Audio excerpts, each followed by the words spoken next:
Hello guys from Plant Reviews, today 12th of July, and I'll talk now about Daphne Eternal Fragrance with a little bit of introduction about the genus Daphne. Daphne comes from the Greek word Daphne, was the word that designated laurels. Even if they are not close relatives of laurels. This is a genus of about 90 species of shrubs in the family Timalaceae, and they are native to Asia, Europe and Northern Africa.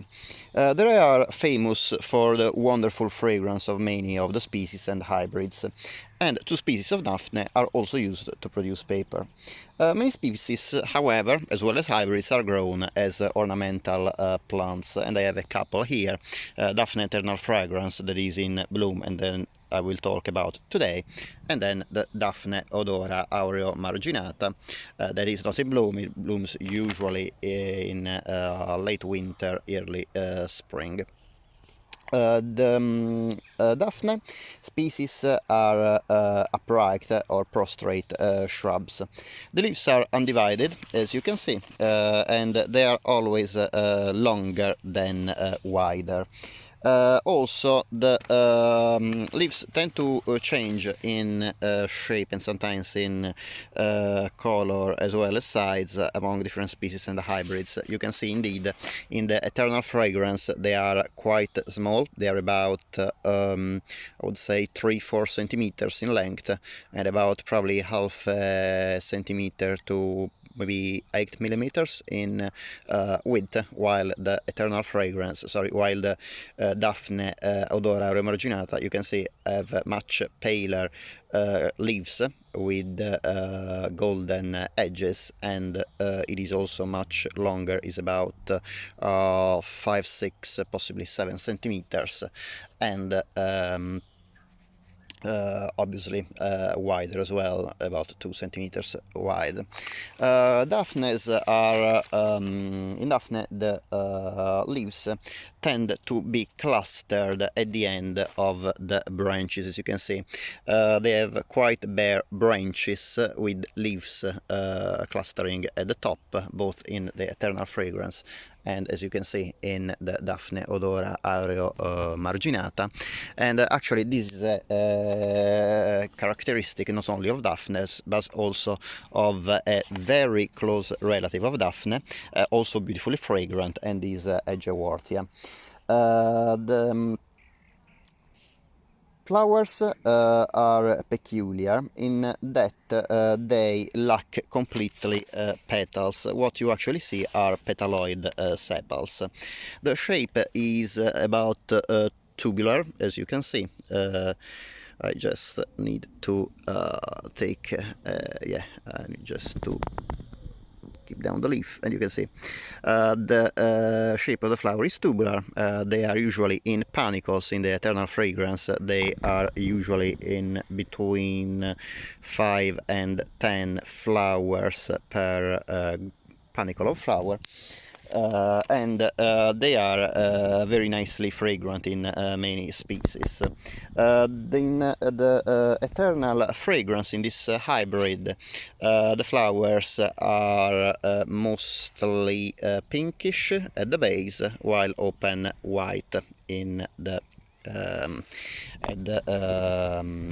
the petal sepals open white, and they enclose yellow anthers in the center. The range of colors of species, Daphne species, however, varies. There's not only white flowers, even if this color is pretty common, but also yellow, pink, purple and green. Fruits are either berries, fleshy or dry or leathery, and they contain one seed usually. The fruits can be brightly colored. Daphnes in general are quite difficult to propagate, and this is is the reason, because usually they are quite expensive plants. On the top of that, their roots are very sensitive, so ideally they should not be moved around at all. If you are not sure where to plant the Daphne in your garden, I would suggest to keep it in pots. They are great plants for pots. As you can see, I have both the Daphne Aureo Marginata, Odora Aureo Marginata, and the Eternal Fragrance, both in pots. As you can see, Daphnes tend to be quite leggy shrubs because, as I said, the leaves tend to be at the top of the branches. So what I plant usually at the base are ground cover plants, like in this case the Oxalis triangularis, the false shamrock with its beautiful purple foliage and pinkish flowers, and strawberries as well, with their nicely tri-lobed leaves, and most importantly their great and tasty fruits. As you can see, it is a combination that has been successful for the last couple of years, where I planted strawberries and oxalis in the pots of the Daphnes, and all plants are growing and blooming perfectly fine. The propagation of Daphnes can be done by seeds, but also by layering and cutting. The one thing to take care if you have kids of pets is that Daphnes are toxic. All plants, all the parts of the plants are toxic, and especially the berries. So considering that kids especially tend to be attracted by brightly colored objects such as some of the berries, you have to be very careful that kids do not end up eating the berries of Daphnes. The Daphne Eternal Fragrance is also known as Daphne Cross Transatlantica Bafra. This is advertised an non-stop blooming plant from April to October, but actually in my case started blooming just from a few days, it is just early July. It is a quite compact shrub and is ideal for containers, as I said. This Daphne, like the Odora Aeromarginata as well, is fully hardy in the UK, and the Daphne Eternal Fragrance is about 90 centimeters tall, reaches about 90 centimeters tall, so about 3 foot. Ideal exposure is in full sun, however can take a partial shade. I have this plant, I just moved in my allotment in full sun, but in the past couple of years the plant has been growing in partial shade and was perfectly fine, blooming beautifully. The ideal the ideal soil needs to be well drained, but it's also important that keeps enough moisture, especially when the summer and the spring is especially when it's spring and summer, because dry spells can happen very easily. The fragrance of the Daphne Eternal Fragrance is advertised as very strong. However, in my opinion, the plant is not really strongly fragrant. I can sniff the flowers barely if I am about 1 meter far from the plant, but really most of the time I really need to stick my nose into close to the flowers. The fragrance is nice. It's a very nice sweet fragrance.